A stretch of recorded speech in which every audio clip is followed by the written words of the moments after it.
Good afternoon. My name is Isabel Rohr, and I'm the manager of academic programs and outreach at the JDC Archives. I'm delighted that you braved the cold to join us today and to attend this public lecture sponsored by the JDC Archives in the context of the Max and Cecile Stower Chassin JDC Archives Fellowship Program. The Max and Cecile Stower Chassin JDC Archives Fellowship was established in 2017 with a generous gift from Dr. Sorel and Lauren Chassin to honor the parents of Sorel.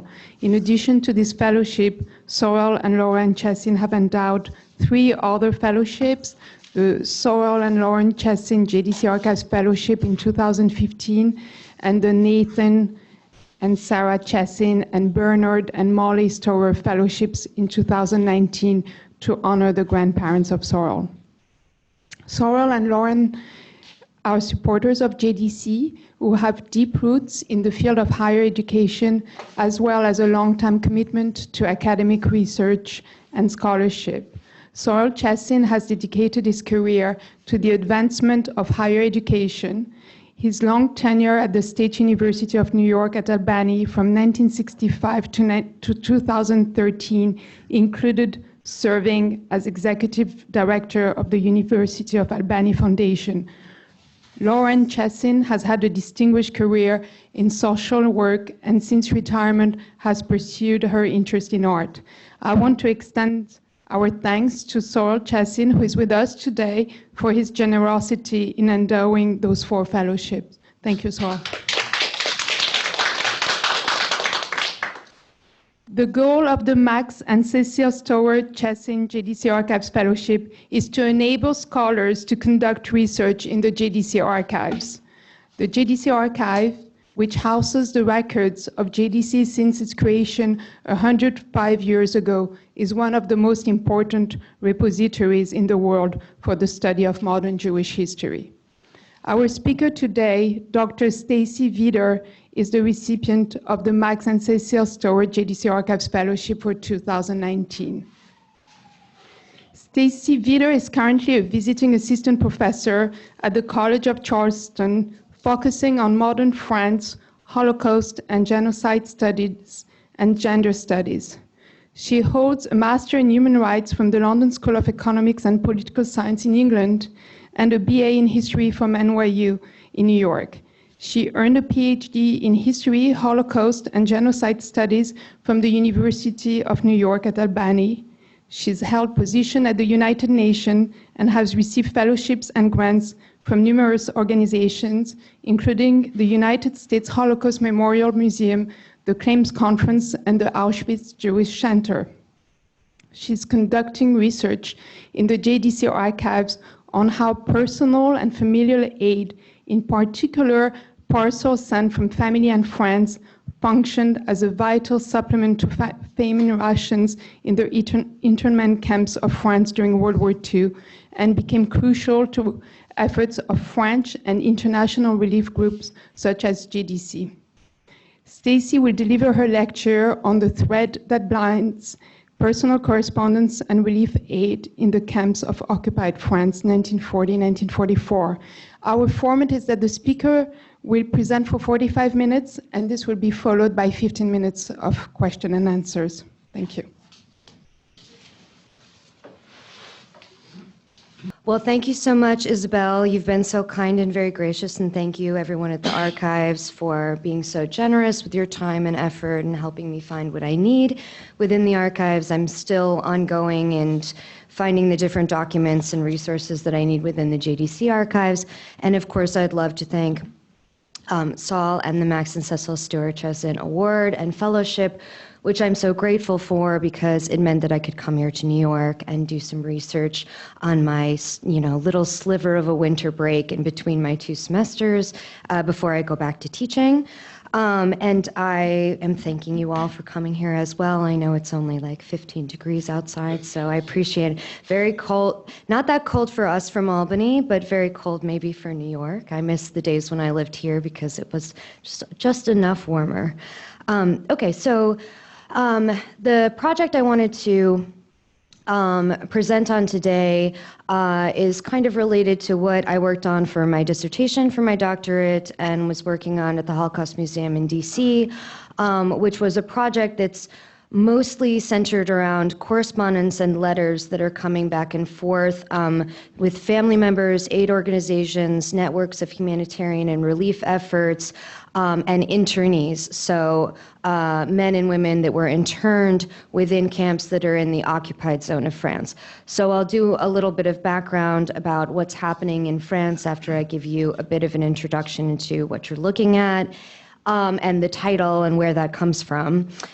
So I'm focusing on these aid and advocacy efforts that family members, largely personal aid and family members, are communicating back and forth from within these internment camps in the occupied zone, how those aid appeals show different strategies and negotiations of strategies and survival strategies, and also how they express a lot of nuances in kind of a conversation about how the Jewish community, which was very diverse, it was not a monolithic community in France at the time in the 1930s and 1940s, how they really understand themselves as being French, as being Jewish, and I'll go through a couple of key phrases and key terminologies that are used within these letters, which I just kind of happened upon when I was in Paris doing research for my dissertation. I was immediately kind of struck by, not really coming from a more of a political science background and studying genocide studies more broadly, I was really struck by the fact that there was this slightly porous communicative nature to some of these camps where people interned could actually communicate with those outside, with family members, and access aid through relief organizations and through their own families, which was, of course, a vital, vital supplement since the rationing within the camps was famine level, especially in the early part of the camps in this occupied zone. So I was really struck by the fact that there were letters at all and that the letters could move back and forth an enormous amount of communication about the people that were there interned and their own identity and understanding of themselves as Jewish people living in France within this network of communication that was intended, that the authorities intended internees to use as a mode to access more aid because they didn't necessarily want to pay for it or have the infrastructure to pay for that food, those provisions, that aid. And so over time, they kind of opened up a little bit of a window so that internees could access food, parcels, and aid from their family members. And while they're communicating, there are all these other conversations that are happening. So I kind of saw it as an access point to understand what is the Jewish community at this time feeling and thinking. How do they perceive their persecution and their internment? So the quote for the thread that binds comes from one of these letters, which I'll read a quick excerpt of, from a man named Morka Rakol, who was interned in the Bon-la-Rolande camp, which is a camp in the Loire region outside of France, but still in the occupied zone, so the northern part of France. And he's writing to his wife and his children in November of 1941. And he says, "I continue to weave the thread that binds me to you. I hope that they do not cut it. No, it is stronger than a steel chain, and they will not break it until our day arrives. And we shall be stronger and healthier than ever." And so I can't take credit for that brilliant phrase. That was from him.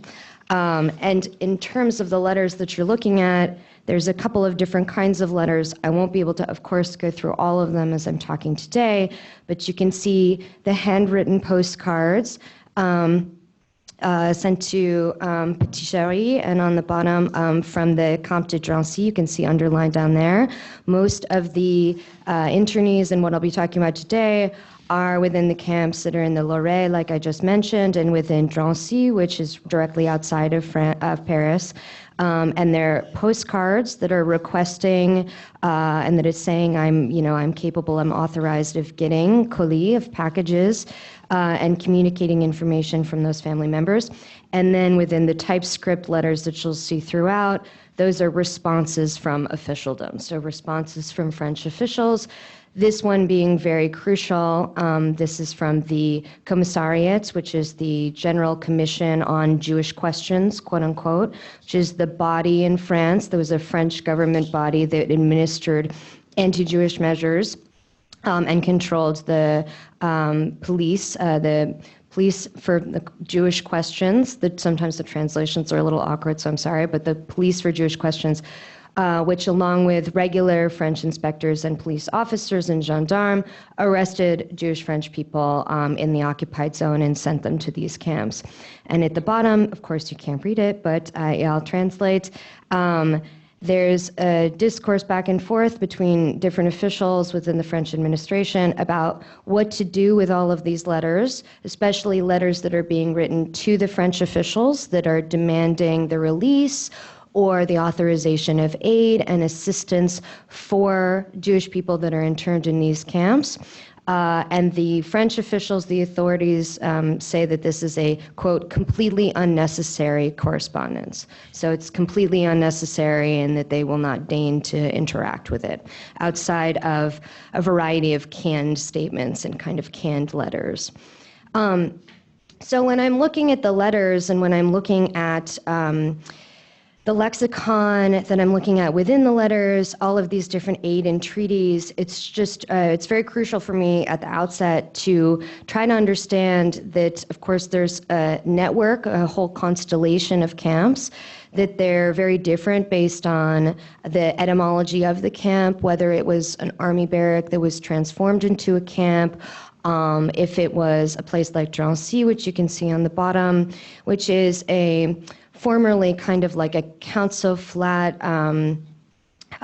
suburban housing establishment directly outside of Paris, which was originally designed in 1939 to be used for prisoners of war, for prisoners of war, and then the French government was tasked with transforming it into a camp.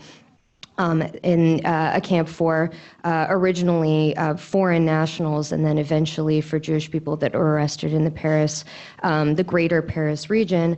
And that's a different kind of situation than some of the camps that are more ad hoc and that are cobbled together or built for the purposes of interning people. So within each of these camps, there is a combination of authorities and forces that are running them. So they're under the purview of German administration, but they're largely run by French police and French gendarmes, as you can see in their traditional calps and outfits in these two photos up here, that are transforming these camps and then also administering really brutal searches and restrictions on provisions and resources for the people therein. And so I need to be aware before I'm looking at each of these letters, these entreaties and requests for aid, who are they communicating to? Is the communication in some way banned or censored? Is it clandestine? If it's a camp that's something like Drancy, where it's still within the Paris suburbs, there's a lot of kind of a porous nature where letters and communication can be tucked into laundry services or thrown over the side of a barricade or out a window or moved back and forth. And there's also widespread releases of people in the early part of some of these camps due to mass epidemics of dysentery and disease. And so a lot of information can get out in some of these instances, not in other camps like Compiègne and a couple of other camps. They're much more brutal, they're much more isolated. They have a specific part of the camp that is specifically for Jewish prisoners, as opposed to prisoners of war or quote unquote foreign nationals that the French government perceived to have some kind of security threat that they were posing. So the timing really changes the letters and what they can access. The searches that the gendarmes perform really change what they have access to, and the internal pressures that you would have in trying to communicate what's happening, but not have your letter be censored. So there's a censorship bureau which puts a stamp on each of these letters as they're moving back and forth from the camps.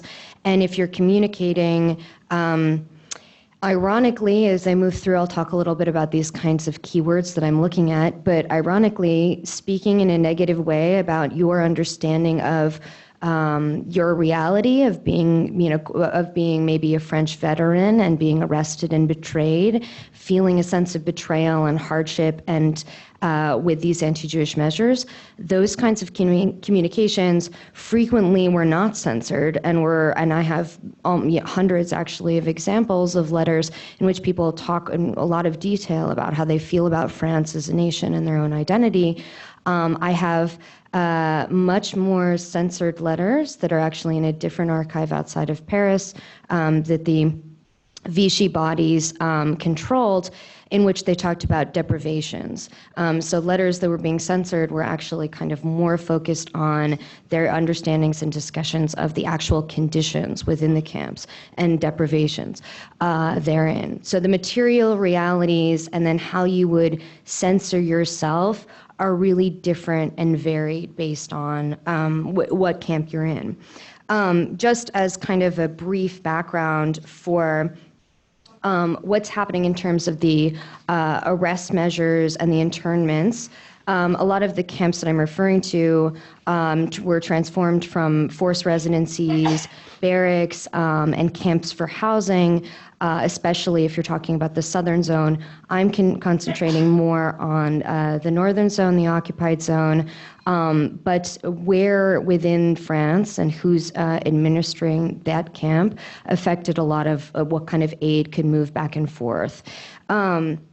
In 1939 and 1940, major camps were developed and built or developed off of army barracks and other structures in the southern camps, and within the northern camps, large housing blocks, like outside of Drancy, were transformed into camps. Drancy is central within the occupied zone. Because it's a transit point for people coming from both zones, from all three zones throughout France, and being transported from Drancy primarily to Auschwitz. 67 of the some 79 convoys that are moving people to Auschwitz are stopping first within Drancy. So Drancy is kind of crucial.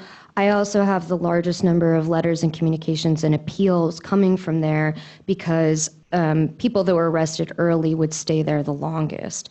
There's a diversity of who's being arrested and interned in each of these camps, but largely if you're looking at the occupied zone, Paris and around Paris, you're talking about 1/3 of the French population, which is being targeted in those early arrest measures.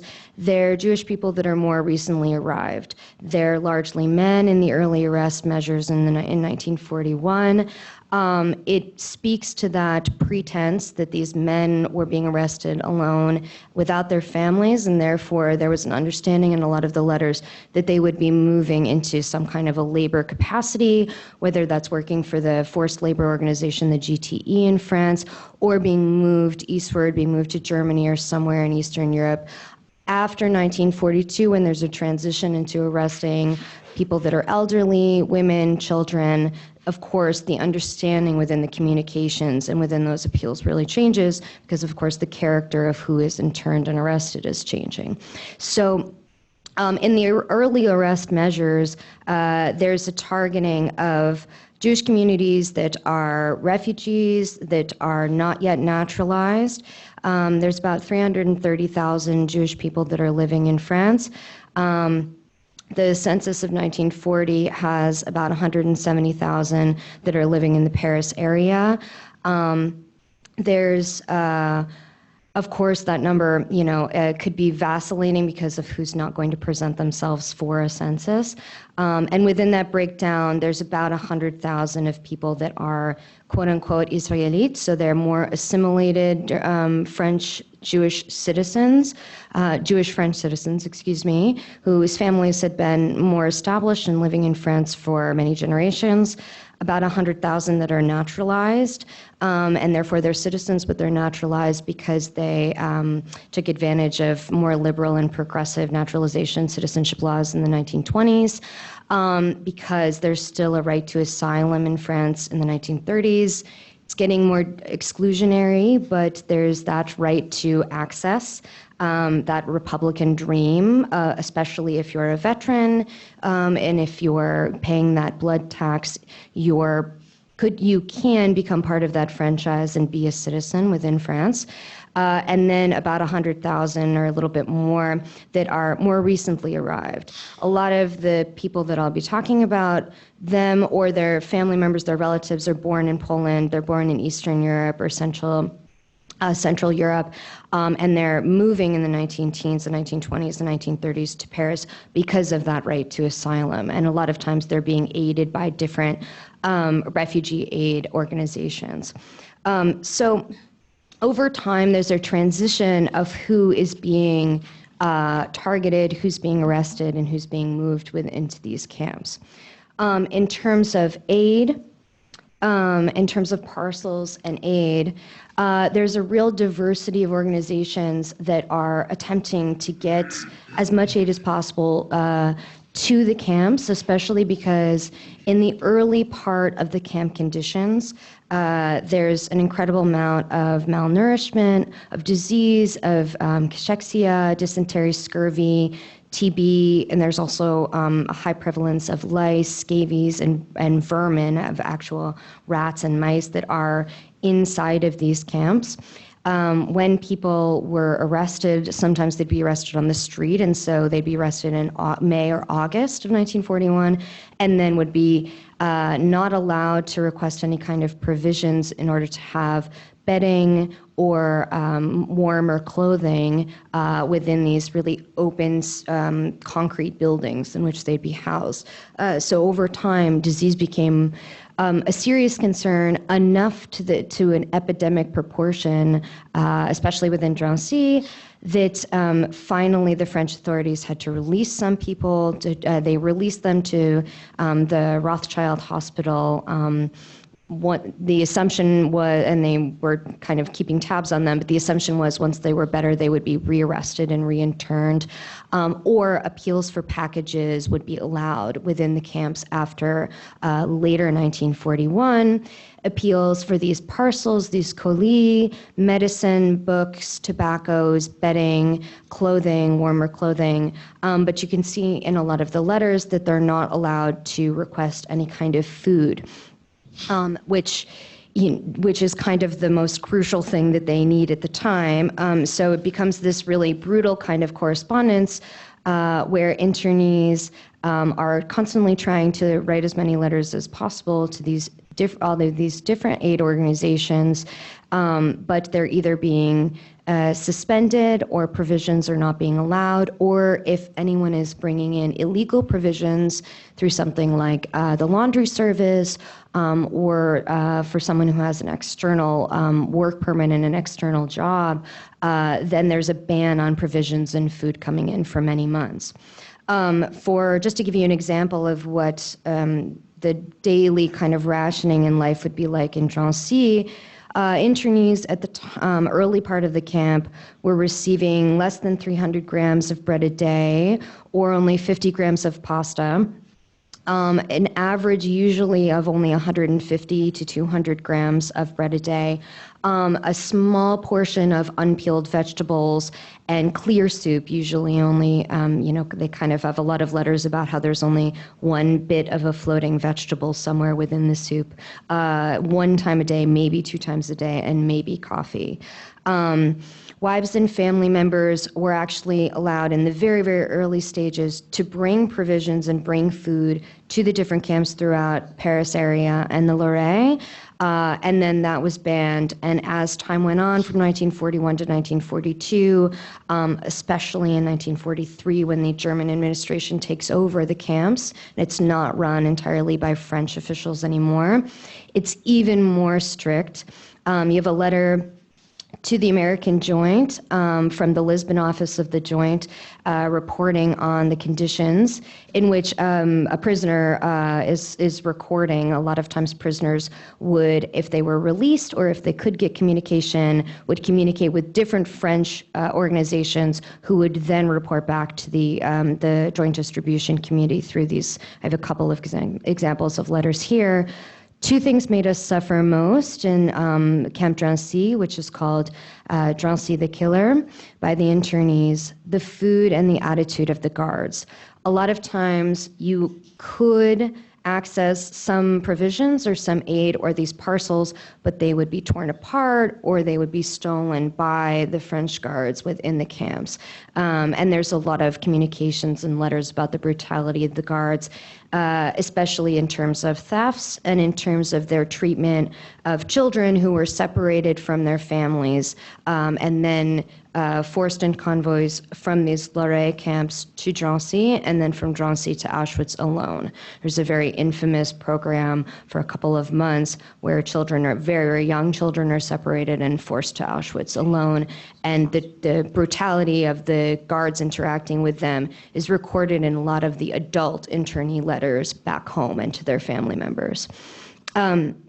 When reporting to the Rue Amelot, which is a French committee, it's a semi-clandestine organization that's providing aid along with some other aid organizations. Their funding primarily is coming from the Joint. There's an incredible amount of passion for the operatives of these organizations who are receiving this funding and then using that in any way possible to fund parcels moving into the camps. So you have one internee who writes, "I very rarely had the chance to sense active support, which has such importance for one's morale. Allow me to thank you again for being concerned with me so kindly without knowing me personally."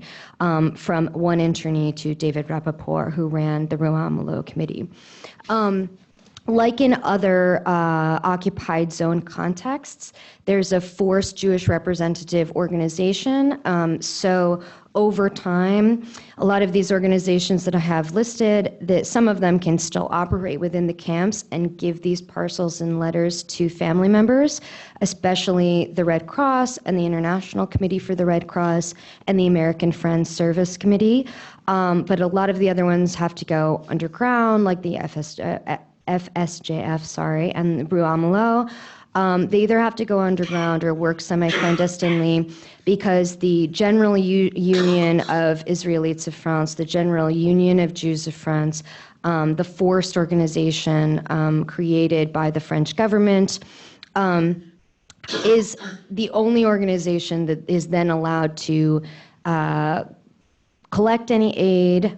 They have a branch and a newspaper in which they collect aid and distribute that aid.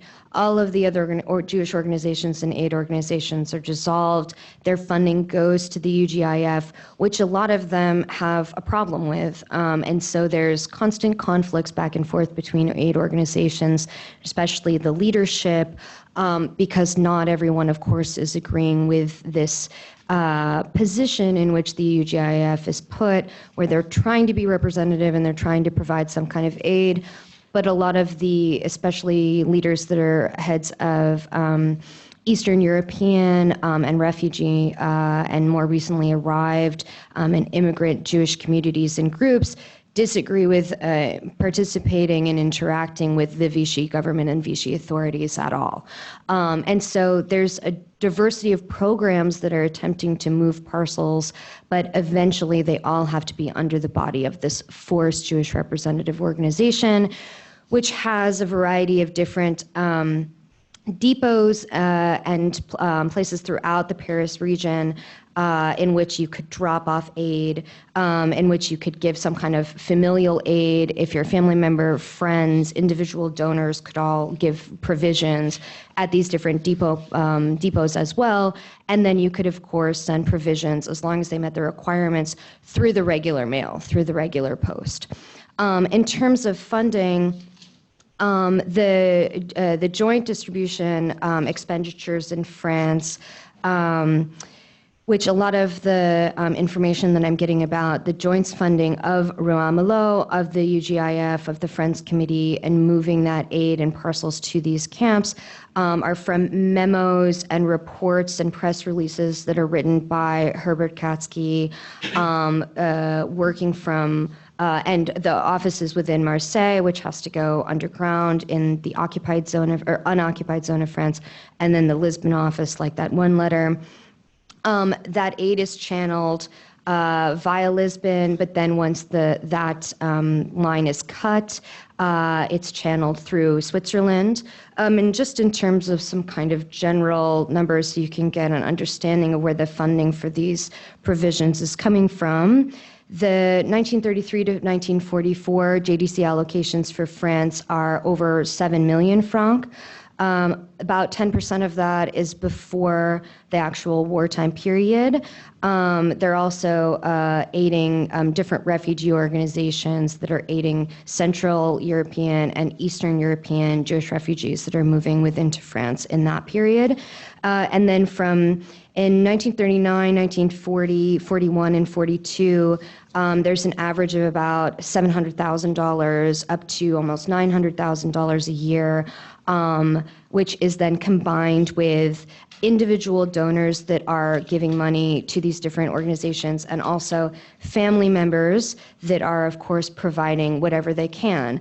This becomes increasingly difficult, as I mentioned before, because, of course, those early arrest measures are almost entirely men, and they're breadwinners for those families. And so as time goes on, the aid organizations have to kind of work on their feet, work with each other, and kind of go a bit underground in providing aid for families of those who are interned through children's homes, through canteens, through orphanages, et cetera, hospitals as well, and medical visits as well, along with that aid that's coming from within the camps from the Red Cross, from both the French Red Cross and the International Committee for the Red Cross.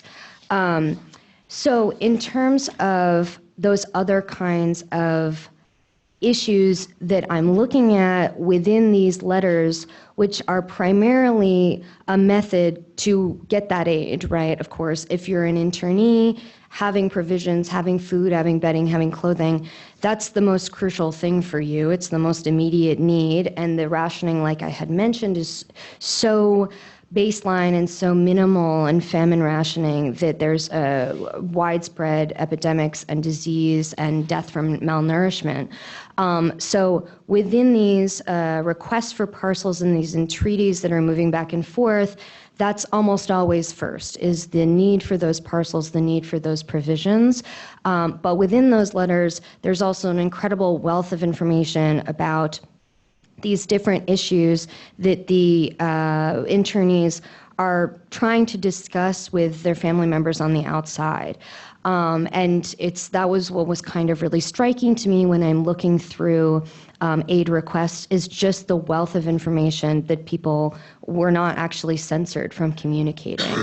And so there's that, these kinds of different keywords and issues that I'm looking at within letters that are to family members, and then also within letters that internees and their family members are writing to Vichy authorities.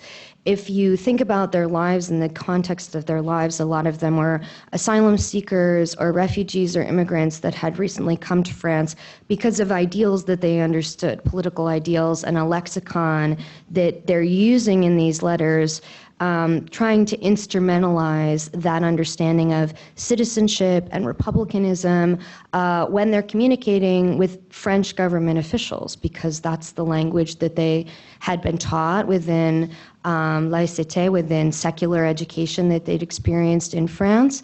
And it also was their path for naturalization. They were either naturalized or they were recently arrived and they were in the process of naturalizing. As there are almost about 3 million immigrants and refugee seekers coming to France within the 1920s and 30s, the policies and immigration policies became increasingly strict and exclusionary and discriminatory. But there was an access point and a pathway for them to find a life and to naturalize.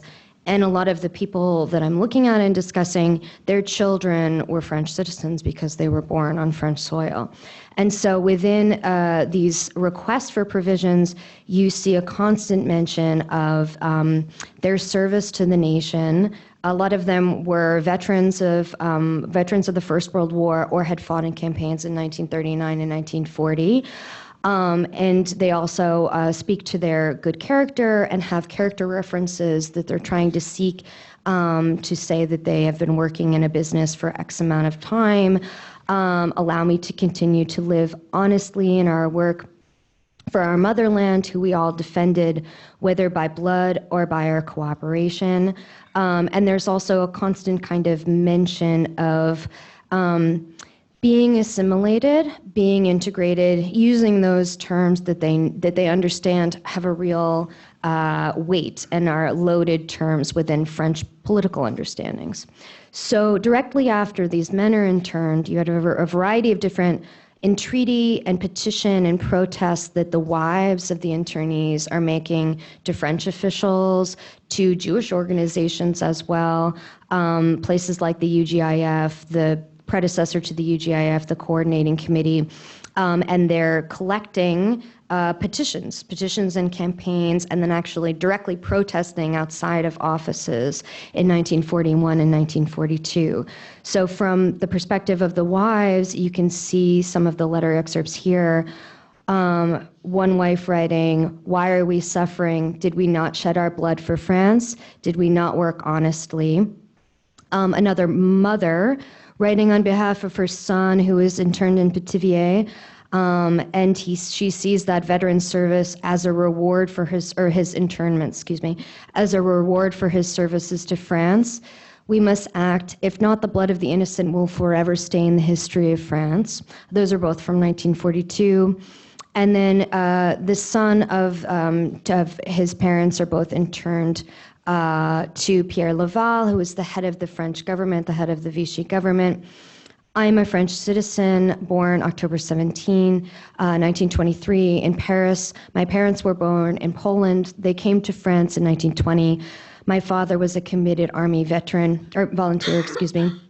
Returned to me my mother, whose only sin was to be Israelite." So in a lot of the letters too, there's differences between how they refer to themselves and refer to others as well. Because of those different groups that are within France at the time, Israelite would mean something different than the other terms that were used for Jewish people, mainly Juif étranger, which loosely translate to someone who is a foreign Jew, versus someone who's Israelite. Israelite would be someone who is more, was a self-term, so Israeli groups like the Consistoire and the Union, they're calling themselves Israelite as a way to distinguish themselves from people that are refugees and immigrants. Usually within those letters, they're talking about how many generations their family had lived in France and that they're in some way integrated or that they're assimilated, and that the only thing about them that might tie them to the Jewish community is that they are Israelite. They see it as a private matter. It's a religious matter. That's the understanding within, within French political lexicon, that your religion is a private matter. And so they're constantly referring to it in that way. And there are some letters which distinguish and make that kind of distinguishing line between immigrant and refugee communities, sometimes even being critical of immigrant and refugee Jewish communities within the Paris region for not speaking French all the time, for speaking Yiddish, and for drawing more attention to the community. And you can see that in a lot of the letters as well. And then for a couple of, got another like 5 or 6 minutes, so I'll give you a couple of specific examples from some of the men that I was mentioning, so you can kind of see them and then understand, understand a little bit better about what they're communicating, especially to their wives, from being interned. One internee, Etienne Rosenfeld, is in Drancy in 1941, and so he's seeing the scenes of a dysentery epidemic and relaying that to his wife within the Paris region. So he says, "Leaning out of my window," remember he's in those high rises of those suburban kind of council flat housing, "leaning out my window, I chanced to see the sad procession of a little cart pulled and pushed by 2 internees, on which I could make out one of ours who had just succumbed." The letter from Morga Rokold from Bonne-la-Rolande camp in the Loiret, I read at the beginning. The photo is André Barre, who was the head of the UGIF, the forced representative organization that I mentioned before, within the north, so within the northern part of France, the occupied part of France. In 1943, he is arrested along with a lot of other UGIF and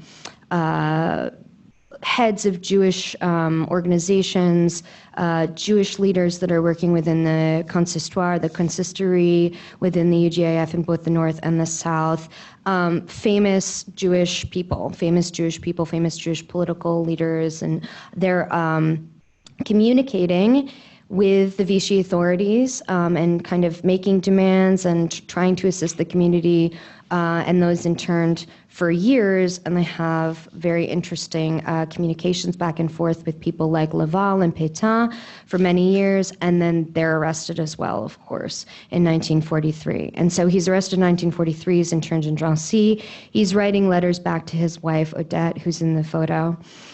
Here time passes like a tragic spectacle before one's eyes, for one sees the preparations for the departure of 1,000 people with all the painful formalities that such a departure involves. And so he's in Drancy during the later part of Drancy when you have convoys of around about 1,000 people in each convoy moving very quickly at almost like a week and a half or 2-week pace from Drancy to Auschwitz.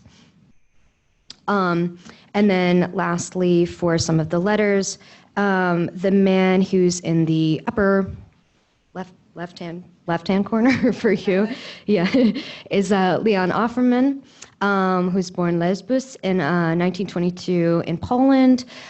He actually is arrested because of being part of a communist cell, creating pamphlets and distributing them through Paris. He has a clandestine code name within his communist cell, and he's doing a variety of different activities with different communist groups throughout Paris. So he's actually given a special political trial after he's arrested for distributing pamphlets and putting up posters in France. And he has a longer quote, but I didn't want to put too much text on the slide, so let me jump to him. Of course, I have like 1.5 million quotes from everyone, in case you're ever interested. So he writes, I too have been beset by these gloomy thoughts, but I have struggled with my vibrant hope, with the certainty that I am not alone and that my hope will join the millions of other hopes of all those who suffer, all those who, like me, are locked up in jails for demanding a little truth, peace, and justice. He's writing letters to his friend Berta.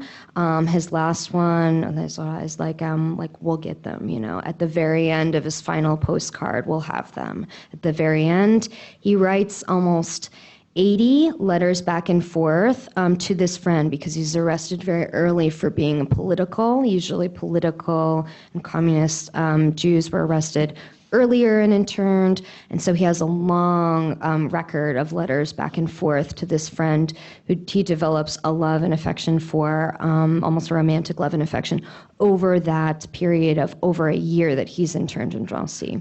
Similarly, in the bottom corner, Gabriel Remé was arrested in those raids in 1941, and he writes 41 letters to his family outside, which just seems like an incredible number considering the fact that based on timing and based on what camp you're talking about, you could have some people that only have the ability to write one very brief postcard, just letting people know, I'm not coming back, or I'm being sent to, the term that was always forced within these camps was an unknown destination. So destination inconnu, like in every single letter. You see that in the very last postcard. So these are unique circumstances for those arrested early that they can communicate so much. And he's requesting his naturalization paperwork. Yes, little sister, I really have no luck. They withdrew my French nationality. Little sister, do not worry about me, and especially don't talk about it to dad and mom. One of the first measures of the Vichy government was to strip a lot of Jewish people that had been awarded naturalization and citizenship of that citizenship. It was one of their very, very first measures to take that citizenship away from them because, of course, it's a method of reducing their rights and give them even less kind of traction and ability and resources to access as they're being arrested and interned after the census. So I'm trying to think if there's one kind of way that I could sum up what I'm trying to look at and what I'm trying to work on. While I'm here, I'm going to try to continue to look at how the pathways for funding, especially that funding that I mentioned coming from the Joint, is moving towards these different organizations and how they're really sustaining survival for this large group of mostly men, mostly immigrant and refugee Jewish men that are being arrested early on because the death toll within these camps would be incredibly high, and there are examples of people that survive this because of that access to those provisions and aids in the early parts of these camps. Gabrielle Remé, for example, survived until 1995, the picture on the bottom.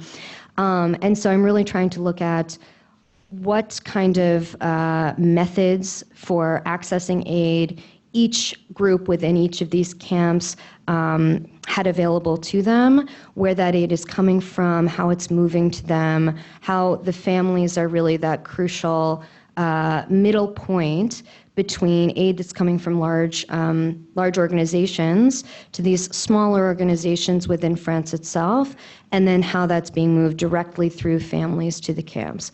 Where are these different sources of aid coming from? And then within those requests for provisions and aids, what else are people that are interned trying to communicate back and forth with their family members about themselves, their persecution, and their identity, which is what I found really remarkable from all of these letters so far.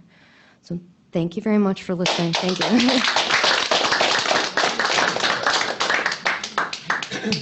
Thank you, Stacy, for a very interesting lecture. Now we have about 15 minutes for question and answers, if you can wait for the microphone to come to you.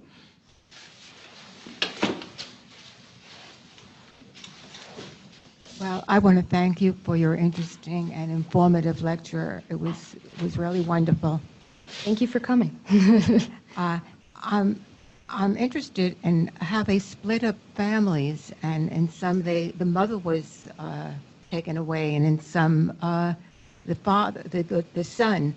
What rationale was given for taking these people in the early part of the war? Well, some of it had to do with location, where they were.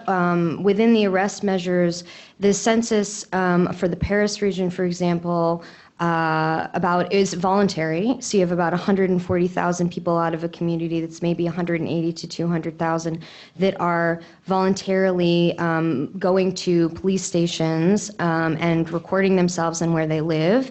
And so, of course, unbeknownst to them, what would happen later.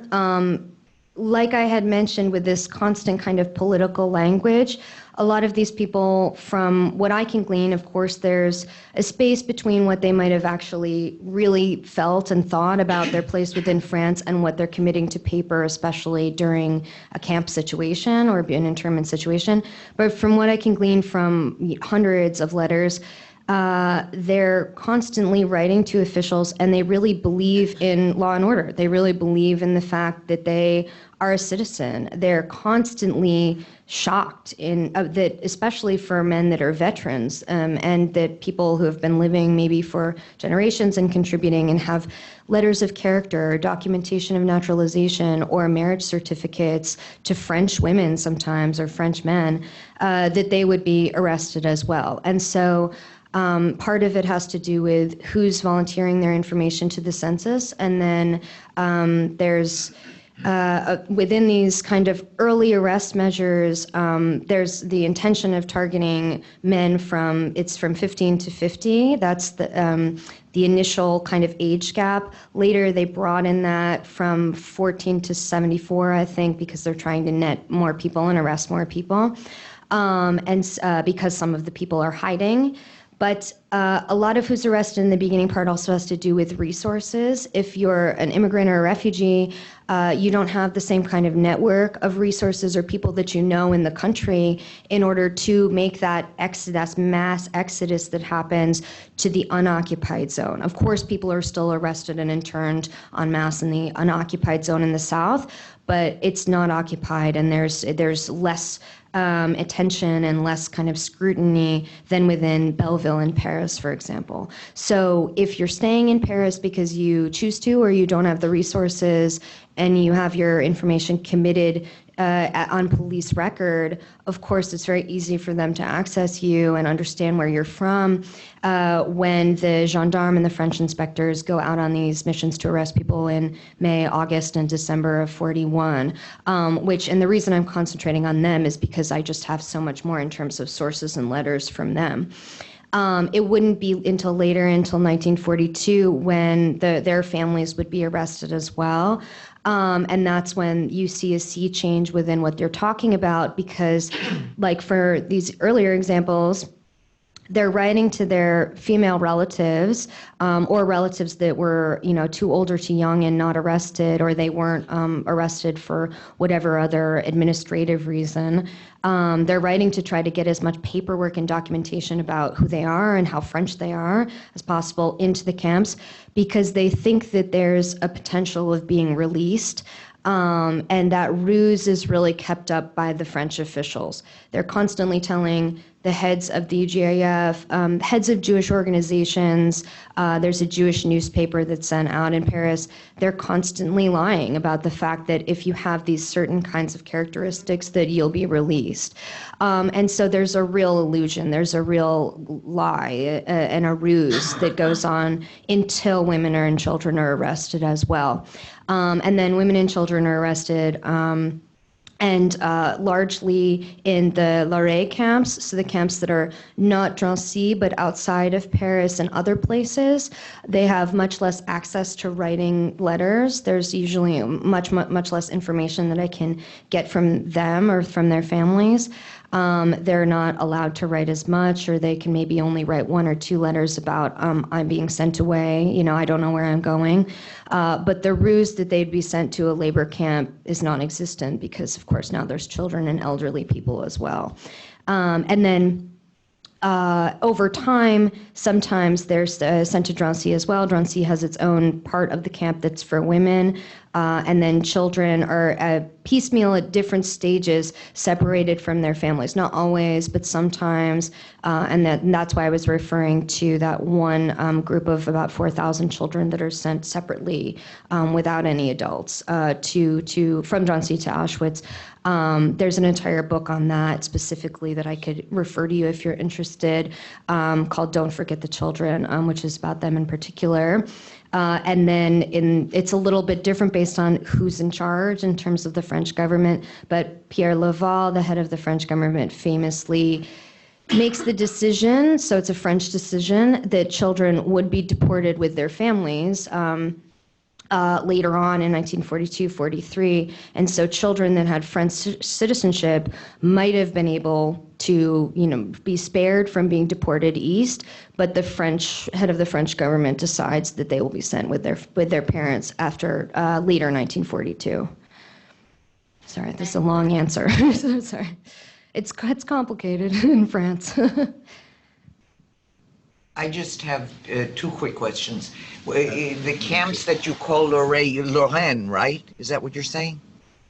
Loiret, so it's Loiret, and they're like 70 to 90 kilometers like outside of Paris.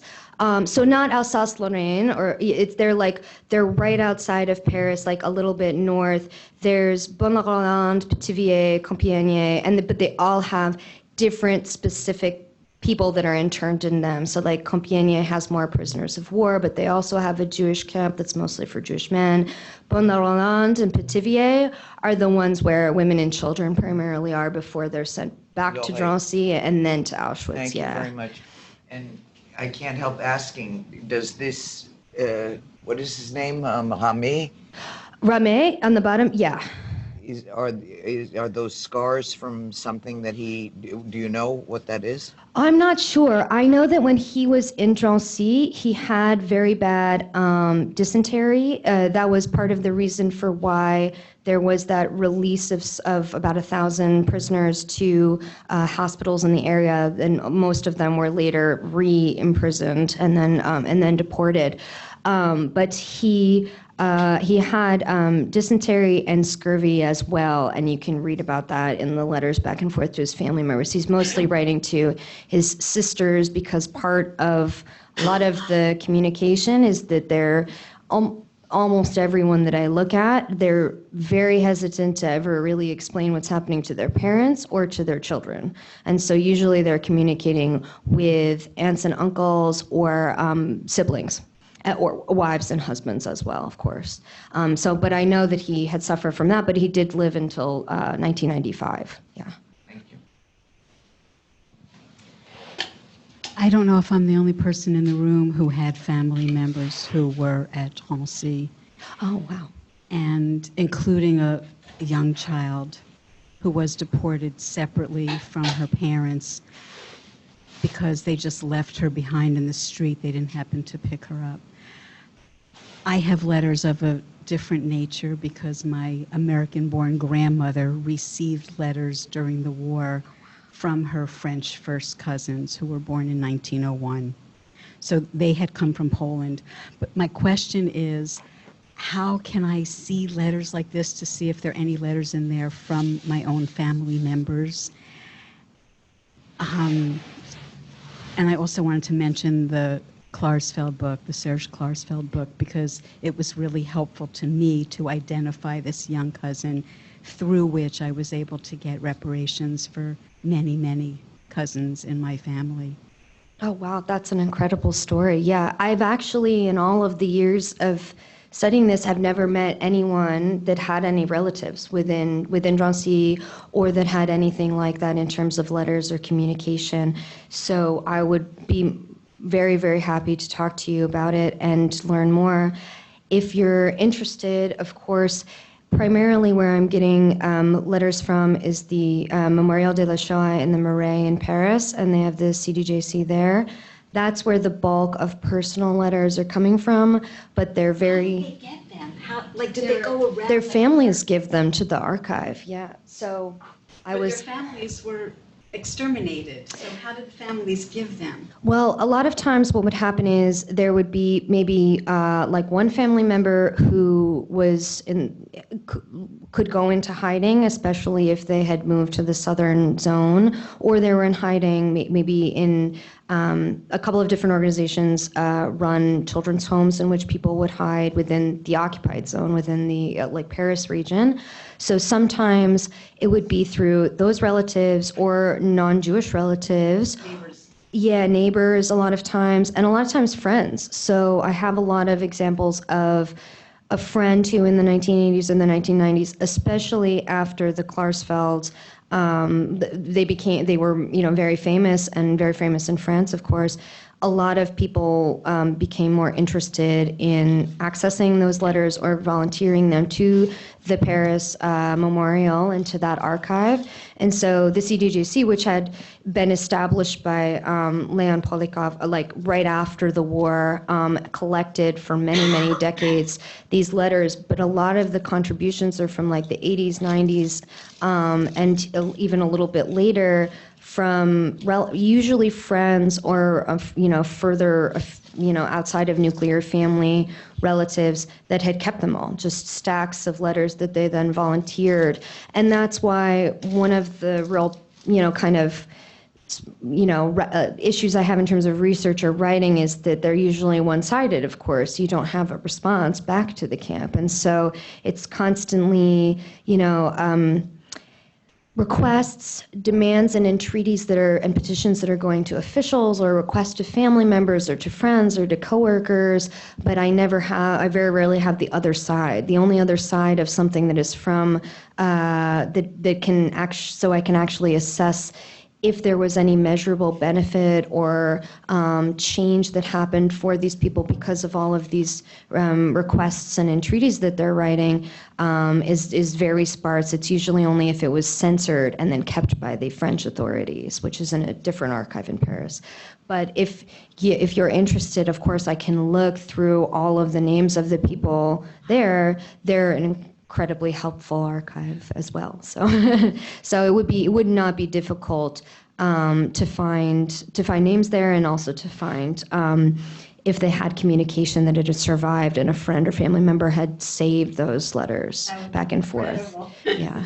I was also wondering if there's like a list, because my grandfather's second cousin was arrested in Paris, and I'm not sure where he went, but eventually he was killed in '42 at Auschwitz. Right. Yeah. Well, there's actual convoy lists for from all of Drancy to Auschwitz. Would there be a way of at finding that out if there were archive. actually letters written from anybody? If there's like a list or a database of some kind. Yeah, they have their own databases. They have the convoy lists, which are the people that are actually being moved, and then they also have the letters are not as organized, of course, but it's usually within they're scattered throughout a variety of different boxes and files, but you can look up names, and then within letters it's a lot more difficult because within those first pictures that I had shown, I'm only ever, kind of able to read maybe half or 2/3 of them because they're so disintegrated, or the actual material is too difficult to read. A lot of times they're given pencil and it's been 70 years,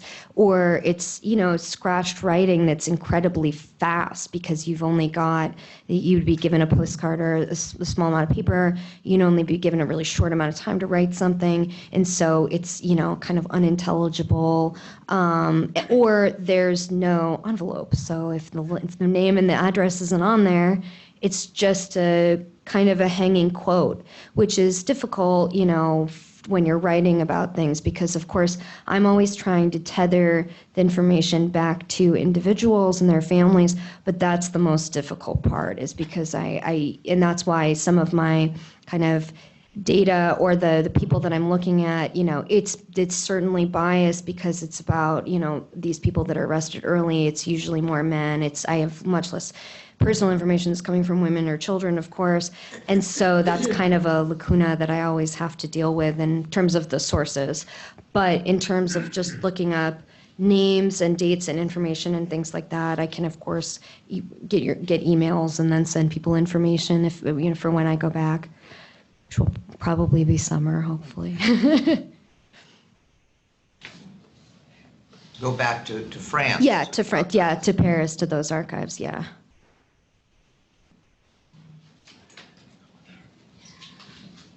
Thank you again, Stacy, and thank you to all of you for coming today. I want to draw your attention to some of the material at the back of the room on the registration table, including a brochure on the Max and Cecilia Stower Chess in Fellowship.